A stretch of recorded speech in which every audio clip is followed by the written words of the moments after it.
All right, I'm Paige Jolly. I did the capstone project. So I didn't have a site supervisor because I did it at home and I researched how I would start my own business. And the business that I picked was a doggy daycare because I work at a doggy daycare, so it was kind of something that I already was familiar with. All right, so I chose this internship because, well, I was originally going to do it where I work at WAG Central, and then I realized that I wasn't going to be able to have like learn anything new from it because I would just be doing what I do every day when I work there. So Miss Burns introduced me to the capstone project idea where I could stay home and research business, and I still am not sure what I want to do with my future really. So I took the opportunity to explore business and entrepreneurial area. All right, so my expectations, I wasn't really um, sure what to expect because I didn't have a site supervisor, so I didn't have someone that was going to be expecting me to be somewhere every day. So that's where I was responsible for actually getting it all done with the time I had and managing my time well. So the only challenge I really faced was fulfilling the full 75 hours. I actually went into work a few times, and there was a day I spent 10 hours at work, and I looked into like more of the little details, like what we do with the time that we have, like the time we give ourselves to do each thing, and like we let all the dogs out in groups. So those are put together by like size, age, and personality. So I like looked into like the detail more of the business, and I also like went through each area of the workplace. So like I looked into grooming, I looked into the front desk area, I looked into the daycare area, the boarding area, all that.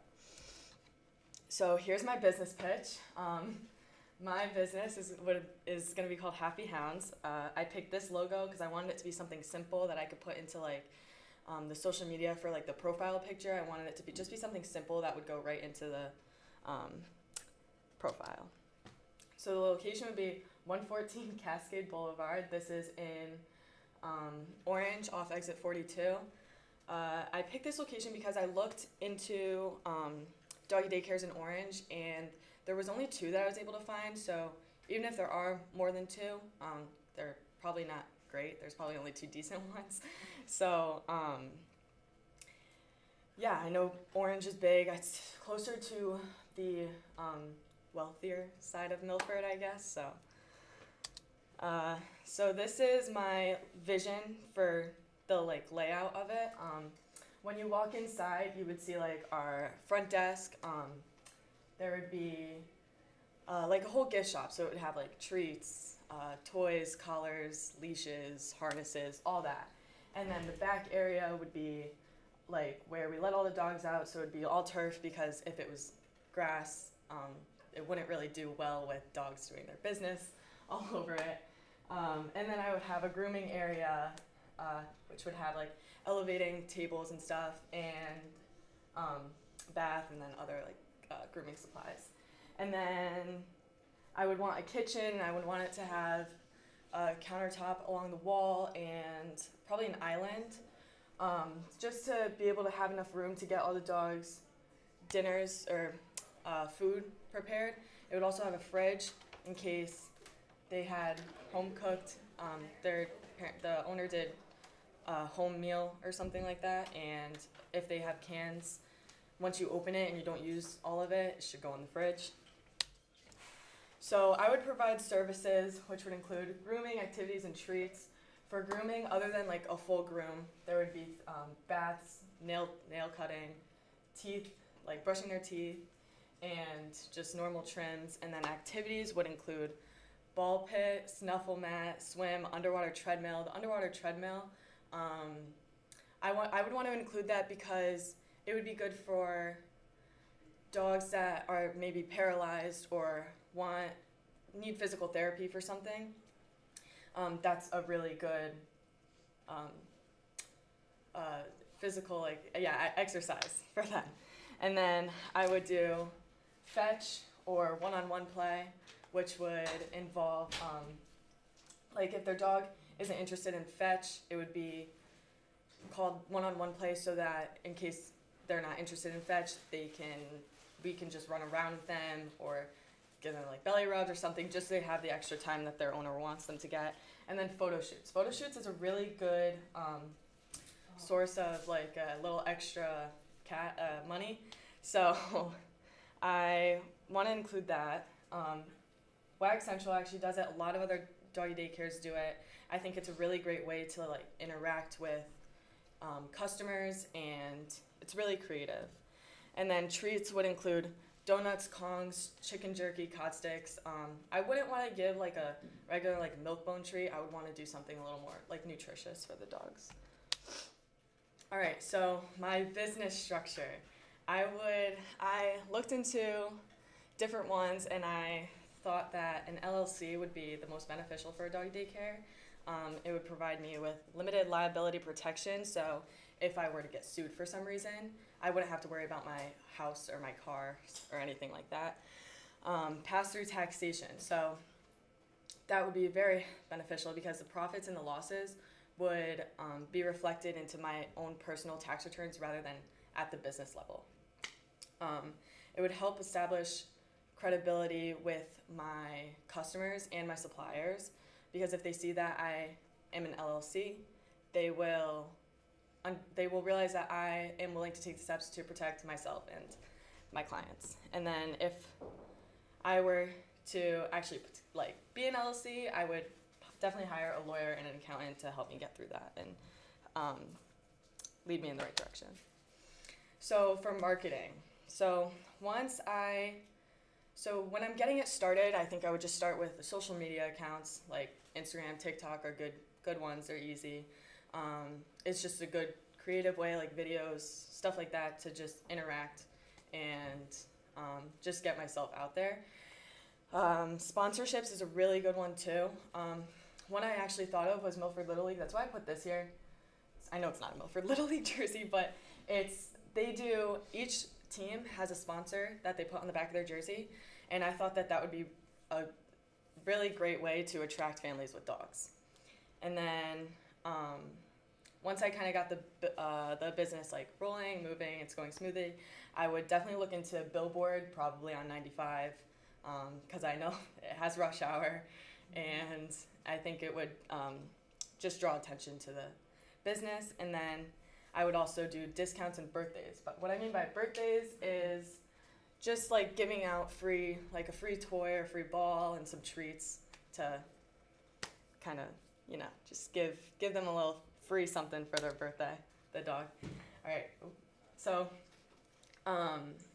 finances. So since I'm only 17, I can't really put this into reality. So this is kind of just what I would need to do when I got there.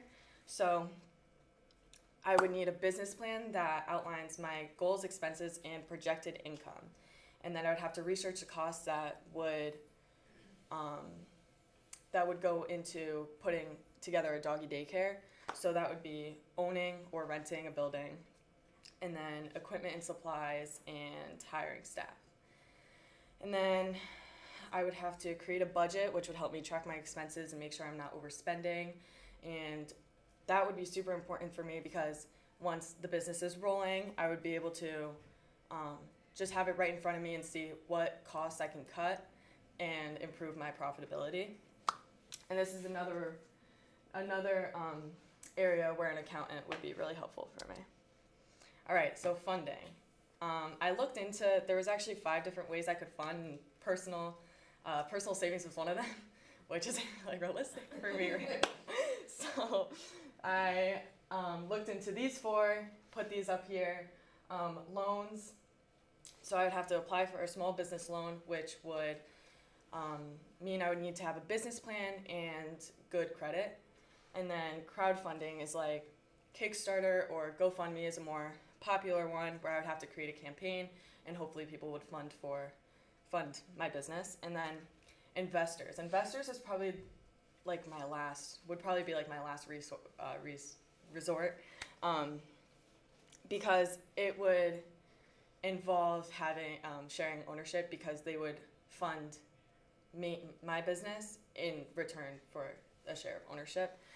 And then grants. Grants are usually given by the government or nonprofit organizations. And I would have to research the grants that are available to me in my area. So, my intellectual growth and sense of responsibility. So, I learned a lot from doing this internship. I knew nothing really. I didn't really take any business classes. I just realized recently that that was something I was interested in. So I took the opportunity to look at what that would look like, and it definitely did help me out a lot. It improved my time management skills, and I actually get into that in the next one, I think. So my time management skills, it's very hard for me. It was very hard for me to sit in front of my computer all day and not get distracted and stay focused. So I had to recognize when like the wheels just stopped turning, like when I needed to just step away, get my mind off of it for a little bit, and then be able to come back and regroup quickly and be able to just lock in and focus on what I was doing without procrastinating. This internship would definitely help me in my future if I were to ever actually start a business. Even if it wasn't a doggy daycare, I would definitely come back and look at this. Like, all my journals are step-by-step how to start a business. That's all my journals, so I would definitely come back and look at this. And then my immediate future plans are Gateway Community College. I'll be studying business management, because Good morning, everyone. This is Mr. Darcy. Please excuse the interruption. Just a quick announcement. Please listen up. Students and staff, just a quick announcement related to there is an outside event happening right now. It has nothing to do with school. I know a few students and staff members were concerned, but again, we're safe. Everything is fine. Please go about your day. Listen to any follow-up announcements, but again, at this time, there's some activity outside of school that has nothing to do with our school right now, and we're safe, we're fine, and please continue to go about your day. Thank you. all right. So it's okay. I actually didn't apply to any 4 years because I'm not sure what I want to do. So I didn't want to be paying tuition, not knowing why I was paying all that money. Miss First Sylvia? of all, great job. Thank you. I have a question about, you were talking about like making relationships with like suppliers and stuff. When you were doing your research, specifically around this topic, did you find any like really interesting companies that you, in your mind, if you had a doggy daycare that you'd want to partner with or have their supplies in your store? What kind of research did you do? I didn't actually look too much into that. I know that we do have that at WAG Central, and I've helped with that a little bit, so I should have looked more into that, but We've I got some actually exposure, it didn't. Yeah, sounds like, at your yeah, job, so yeah. that's great. yeah. Other questions for Paige? I'm really glad that you decided to do it because I know talking about the internship, it's not always clear like what you want to do. Yeah. I think even just talking about like the 4 different ways to fund a business, like and the way to market it. I also know that you're interested in pets, and I feel like pets are like the up and coming. I don't want to say up and coming, but I really feel like if you look at like demographic stuff, people treat their pets now like their children.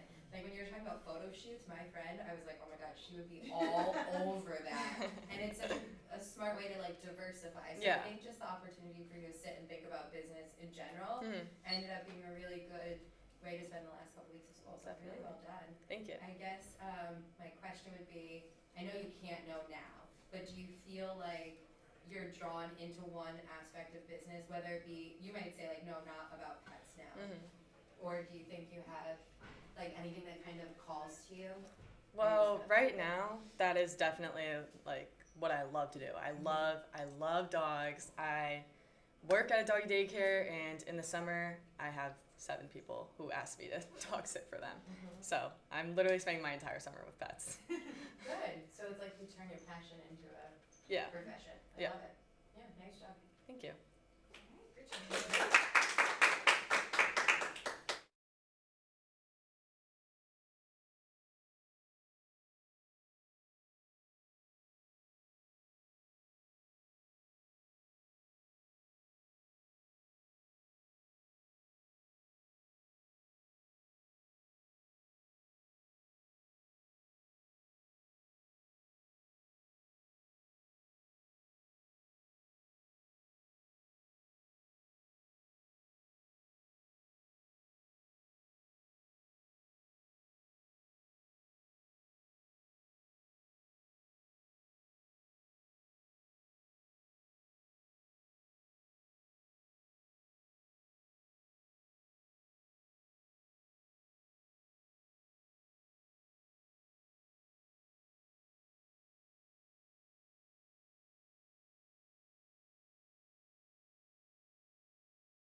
Hi, my name's Lila Eckert, and this is my internship.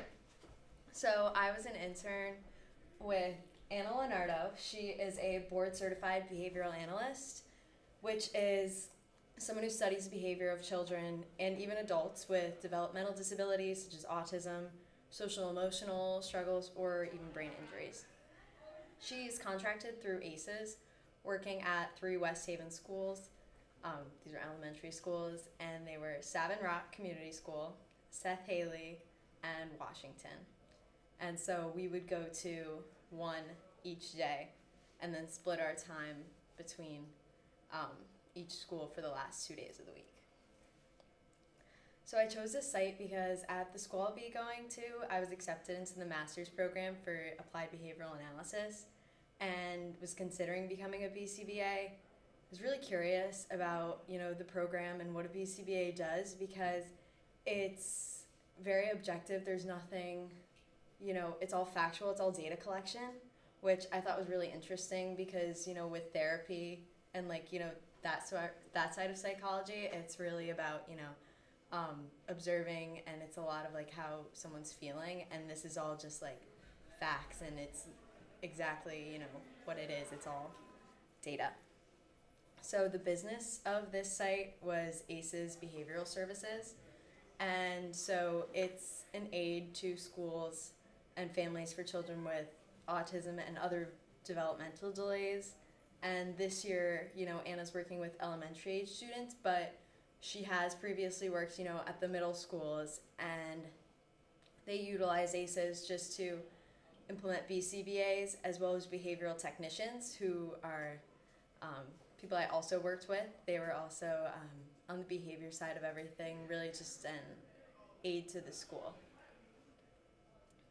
And so my expectations prior to the internship, I really thought because it was really strict because it was through ACES and West Haven, so I thought I was just going to be shadowing and observing, and originally I thought I was going to have no interactions with any of these students, but it was really great. I actually was. So I got to work with basically every single student.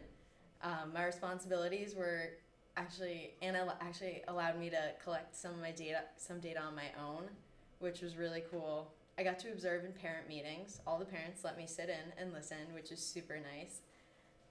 I got to build a lot of relationships with the teachers and the students. Actually, one of the teachers that we worked with was my my daycare teacher when she was in college, which was super crazy. And I was shadowing all the behavioral technicians because they're more hands-on since they're at the schools every single day with all these students, and Anna only goes, typically 1 day a week. And it was so great. Anna would answer all of my questions no matter what, so that was awesome. So some of my accomplishments were, developing those positive relationships, getting that rapport with those students, making them comfortable around me. I gained a lot of experience, just within the field that I normally would not get until, my clinical research time in college. And I learned how to record data and take data, and what Anna does is a lot of creating these data sheets in order to implement them into the classroom, and they're so specific to each student, how to collect this data with all the time slots and everything. Some of the challenges were when these students would engage in some of their problem behaviors, such as property destruction or elopement, which is running away, I wouldn't really know what to do. There was one student who kind of just ran out of the building, and all I could really do was hold the door open for everyone because I was a little nervous, and I would get lost a lot in the schools. If I wasn't walking with Anna, I had no idea where I was going because it was 3 whole new schools. It wasn't like I was at one school and that I stayed there. I would just lose my way all the time.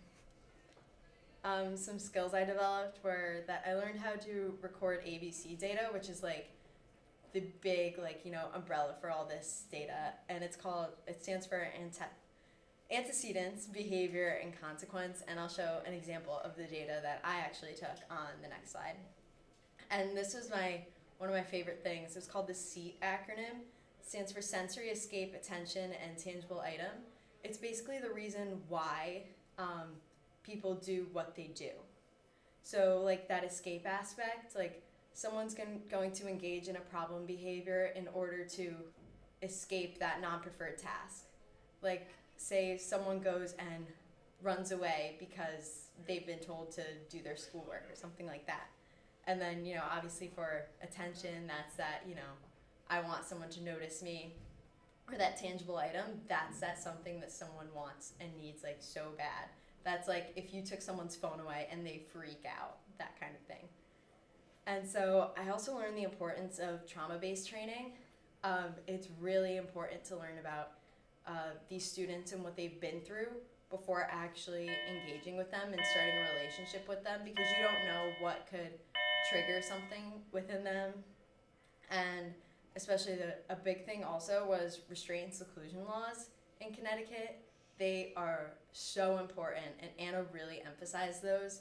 Her and I had actually a Google Drive folder set up of all these different restraint and seclusion laws, of all like these different, you know, resources that I could utilize when she was doing work that, you know, I couldn't really do. So it was like I was doing something at all times. And the biggest skill was that I developed was organization.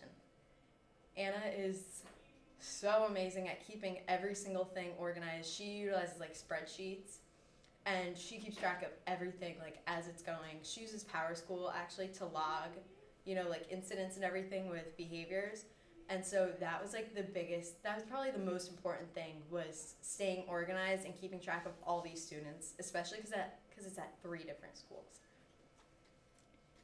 And then so here's the ABC data. It's actually pretty straightforward. You know, you record the date, the time, and the location, the setting, and what was happening. So in this case, the student was transitioning from one thing to another, and the antecedent events. So that's kind of what happened before the behavior was. And so the teacher, it was a demand. So the teacher was saying, okay, it's time to clean up.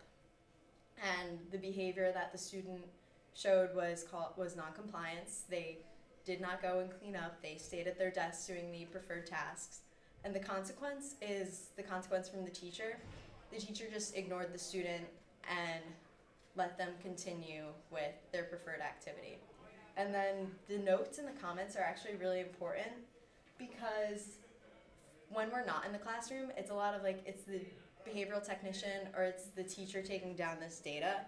And so being able to see the comments and the data kind of gives you a really good understanding of why this could have happened, why the student could have done this. So that was really cool. And so this internship helped my future because it helped me decide that I really want to become a BCBA. If you can tell, I loved this experience. It was so awesome. I love the kids so much. And Anna was like the best. You could tell how much her and the other BTs just love their jobs and love helping these students. And so it was so cool. And so here's a bunch of pictures. So that's Anna. And so these are the 3 behavioral technicians at each school. This is Brittany, that's Janelle, and that over there is Lauren. And so Anna did this for me for my birthday. She got me everything, and it was so funny, like Miss Lila, because that's what all the students had called me. And then this was another student. They had their para leave a note for me, and they covered, you know, obviously their name up at the top. All this is like privacy. But they would call me Miss Anna's best friend, and so that was so sweet. So he would write, like, I love you, Miss Anna, and your friend.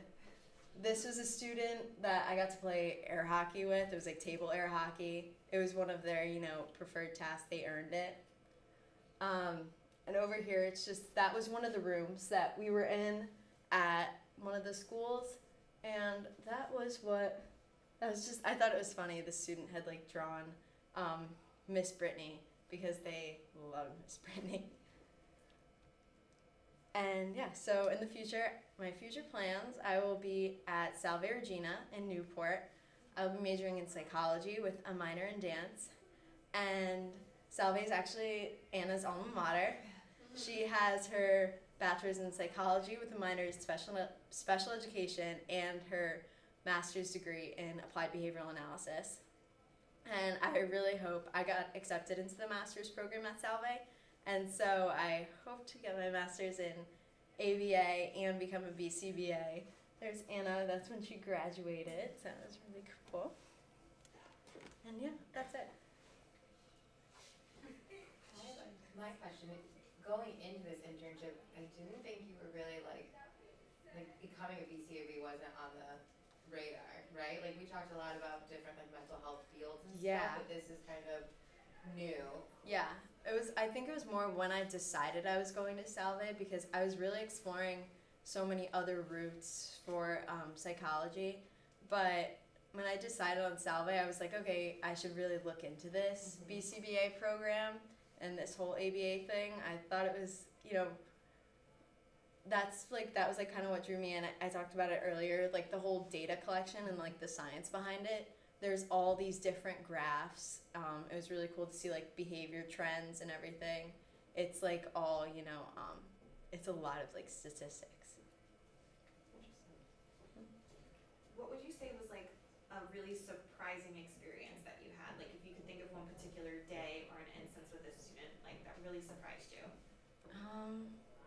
There's this one student, it was an elementary age student, and we were going, and oh my god, we were in this conference room, and they love this game. It's called Ring It. It's kind of like complicated, but so the student goes and is like, I'm so confused about this game. I'm just learning how to play. They don't really like other people to play with them, but they let Anna and I play. They gave us cards, and they were like, you play now. And they really, they would go and they would be like, you have this card, ring it, because you're supposed to like ring the bell if you have something similar. And so they would tell us to ring it, like, just like, and they would yell and they would get so excited, and that was like the best part. And this student also loved the walkie-talkie. Like yesterday, I was there for my last day. They would grab someone's walkie-talkie and they would be like, I'm on my way. And then, so Anna would always be like, what's your location? And yesterday, this student goes, I'm at Costco. I'm getting ice cream. And it was so funny because it was like, that's like their favorite place to go. And so that was like, it was so great. That was like one of my favorites. I also loved going into the pre-K room. They were so cute. All the kids would just like come up and like hug you. And it was so cute. It was like, I love them. Even though most of the preschool age children had some sort of developmental delay on their IEP, they were adorable. It was so fun. Do you feel like you meshed well with that age group? Would that be an age group you'd want to focus on in the future? Yeah, definitely. I mean, I didn't get, obviously experience with all age groups like middle school, like Anna previously had, but I really like the elementary age and the pre-K. Yeah. Some questions from them. Do you think you're going to want to work in a school setting? I think so. Yeah, instead of doing like private. Yeah, so Anna does at-home services and the school, and I think the school is like super. I think I like it better with the school. And I just want to say, for me, it's so exciting to watch you right now, right? Like you were saying, you talked about like what can you do with psychology, and like your excitement is contagious right now. I love it. You're doing a great job. Thank you. Great job. Thank you.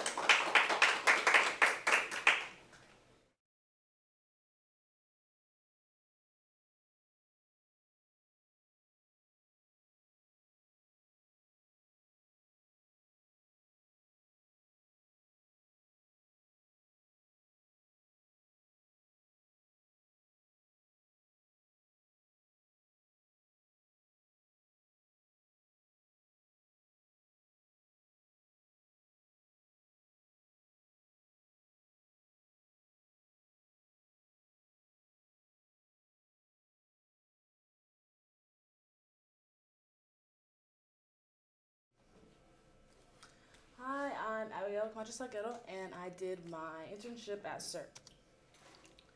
CERC is a part of, or a branch of, I like to say, the school board. They work on equity and excellence for racial and racial and ethnic minority students, and their goal is to make sure every student feels loved and accepted, because they believe once a student feels loved and accepted, like they belong in this education system, that they'll do better.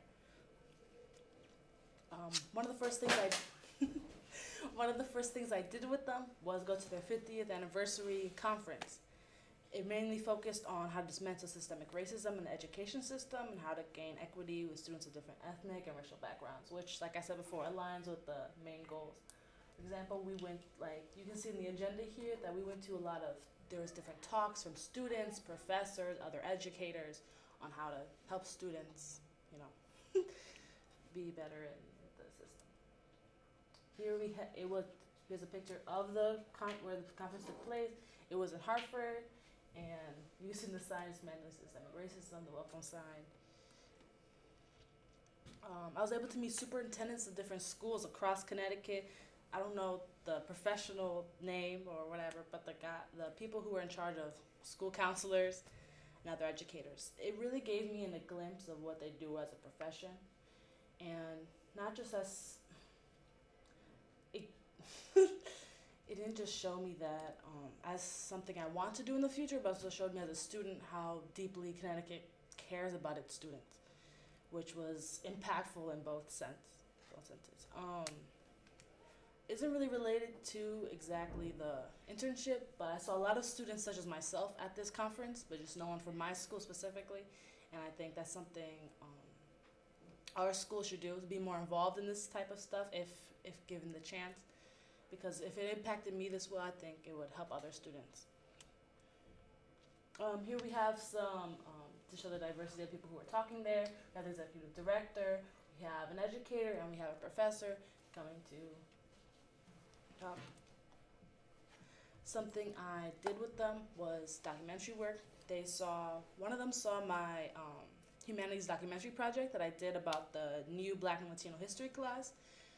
Sir actually created that class itself, so they wanted me to do something similar for them.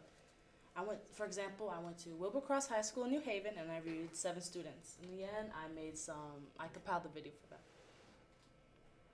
them. These are the 7 students. I loved talking to them. They're all about juniors, because most of the seniors, are already gone, but I asked them questions such as, how did they change their point of view on the world, how to change their point of view on themselves. I really enjoy doing this because I'm going to major in anthropology at UConn, but I also love doing creative projects. So this kind of mixture of these two things really brought it together for me. For example, when I went to different schools and talked to different groups of people, they each gave different answers. I'm inferring that the different answers come from where they live, their socioeconomic status, wherever they are. I would love to look deeper into this if I have the choice, if they have the opportunity. But the thing I really enjoyed doing. Then I presented it at a work event for CERC. Over here we can see the people, educators from different schools who teach this class, people who are in higher standing at CERC. Here's my little setup with my computer and my speaker. They came in different groups up to me so I could talk about my project, and not only how it impacted me, but impacted the other students. It was a little work event, so there was food, cake, which was really great. It wasn't just, normal food. Cultural food, which all these people who look like me, who are like me, and it really impacted me seeing people who are like me in that higher standing with those type of jobs, with that kind of impact on in an area that they enjoy doing. So I think it gives me a view of where I want to see myself in the future, and that's something I really enjoy doing for them. Any questions? That's basically it. Yeah, I have a question. So I know we had talked a few times throughout your experience, and you did have somebody who was kind of your site supervisor, but then you kind of, it sounds like, branched out a little bit and talked to some other people. Can you tell us about that experience of working just with CERC overall? working with Cirque overall, I actually enjoyed talking to different groups of people. I have many people's phone numbers. They have my emails. I'm still gonna do work with some of them now. They want me to do Zoom meetings for a student's opinion on certain things or research ideas, stuff like that. And that's something that I'm ecstatic about.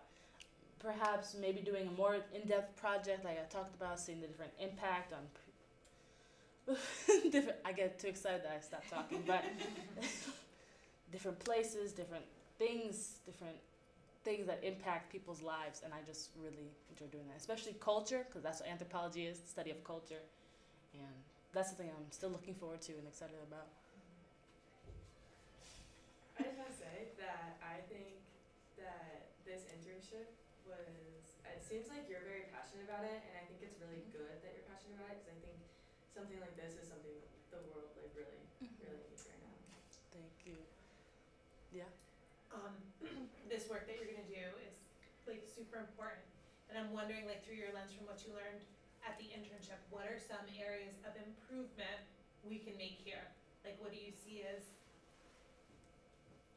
do you know what I mean? Like areas of improvement in terms of like equity, inclusion, diversity. Well, there's definitely a line where it comes to trying to show improvement, because there's some parts that feel forced. Yeah. Like you need to feel when diversity, like trying to show diversity is forced, it doesn't feel as genuine. Yeah. But when you have actual people with actual connection, with real stories, like when I interviewed all these students, that's when people feel more included and loved. That's why I really love the class that I took. I wasn't able to finish it this year because of the internship, but it's something that I really care about.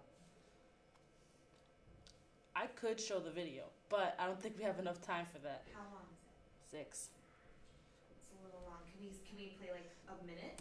Can we play the start of it? Is that enough? That's like a question, but it's okay. It's like one. Because I would love to see some of it, I'm sure. Sorry.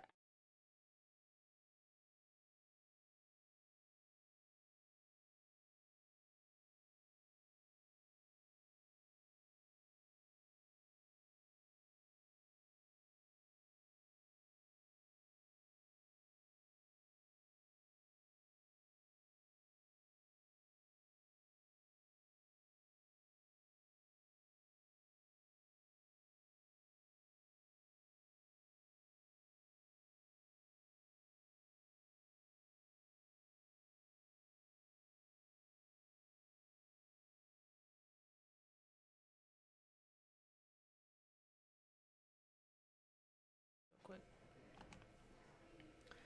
How long should I play of it? Oh, let's play at least a minute of it. Let's see what, Mm-hmm. and let's see what we're at.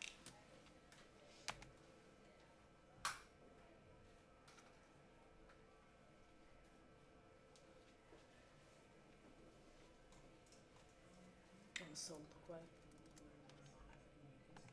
It's really quiet. Captions? It was made with the Wii video stuff. So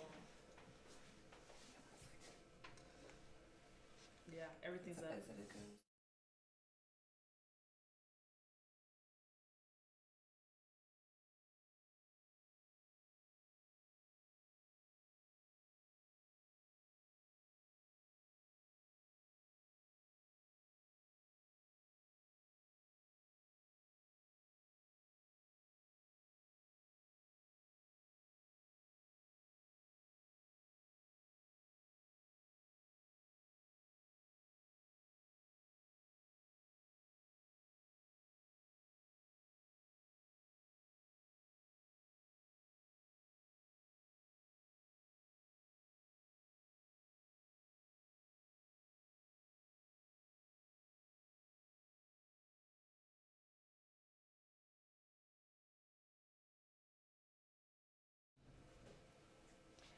So I'm Bridget.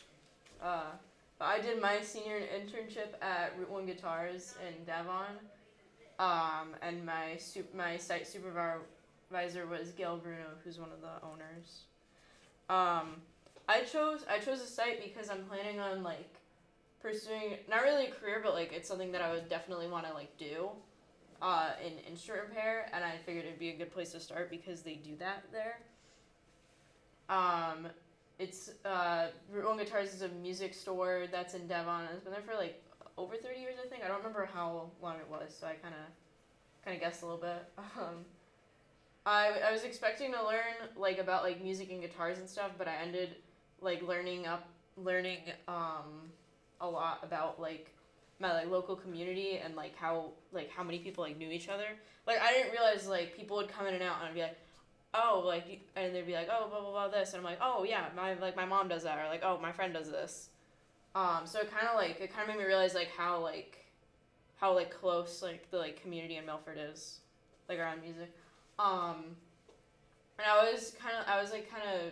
I didn't do a lot in my internship. A lot of it was like kind of like talking about different things, and like kind of just like observing what was going on. But I would like kind of go around and like make sure everything was like organized, and like all the guitars and stuff were like in like good shape for like customers to look at. Like I found a few and I was like, oh, this is broken. This has to get like changed. I learned a lot about like how businesses run, cause my mom like she works at 2 jobs, and like both the places are like local, like not like small businesses, but like they're like local, and so like I always hear like a lot about how like those are run. But it was really interesting to like kind of like really like see and hear about like how it like works. I had a hard time really at first, but like throughout the whole time too, of like trying to get in a lot, because the way their hours lined up with what I had to do, because I did track and field, so I would have practice every day after school, and then I'd have meets that would go from like right after school until like at night.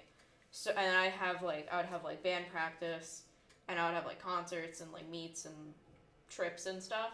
So I still need to get more hours, because it was like a lot at first, and it like still kind of was, but like it was like at first I was like it was like too much almost. I think doing the internship gave me a good sense of responsibility, because I've never been like in charge of like. Because I got my license like a month before, like less than a month before the internship started, so it was like kind of like I was like just like at first I was like, okay, I just have to go to school and back, but now like I had to be responsible, like okay, I have to go to school for this time, and then I have to go to my internship, and then I have to come back, I have to go to practice and get myself back to my internship, and it kind of like it made me very grateful for my parents for dragging me around to all my events that I've had. And like there's like I would see like so many different people like come in and out of the store, and like some of them, like yesterday I was in there and this guy came up to pick up a guitar that he dropped off like last week, and he was like, oh, you're in here again? I was like, yeah, I'm doing an internship here. And like I would see like some people would come in like multiple days, and like it was kind of like I never really realized like how many people like around are like interested in music. And I think I don't really have like immediate plans for the future, and I don't think they'll have a lot to do with my internship, because when I first started thinking about doing an internship, I was like just starting to think like, oh, maybe not, because I was originally going to go to like think about going to like a school for like instrument repair and stuff, and then I kind of was like, oh, that's kind of not going to be like something I can just do. So I think I would definitely keep it more as like something I would do like on weekends or something, and then work. Like I have other like full careers that I'm like really interested in. So I think like music and like instrument repair and stuff would be like a good thing for me to do like outside of my regular job. And like especially like guitars is very creative and artistic, and I like doing stuff like that. So it's kind of like a mix of a lot of different things that I like doing. I don't have a lot. What are your post-high school plans right now? I'm taking a gap year, like definitely. And then like I'm just gonna like work and kind of like get stuff together. And I was either, unless I decide like I would like to do something that I would need to go to school for, I was planning on maybe like being an EMT or something, because that's something that I'm really interested in. For the instrument repairs, was it mostly just guitars and basses, or was there also like woodwinds and brass instruments and all that? I was thinking about that at first, but then when I started looking more into guitars, I kind of was it seemed more interesting, cause repairing stuff like woodwind and brass instruments is very like routine. I need to fix this. I need to fix this one way. But guitars is more creative, where you kind of have to do more stuff with it, I guess. Did you actually get to watch some repairs happening while you were at I this didn't, because they do them on weekends, and I would be there during the week. But I would see people, and I helped a couple people that came in with broken guitars. I would go over and be like, oh, I think it might be this is wrong with it. So you're helping diagnose maybe some A little bit, issues, yeah. Not a lot, just a couple times.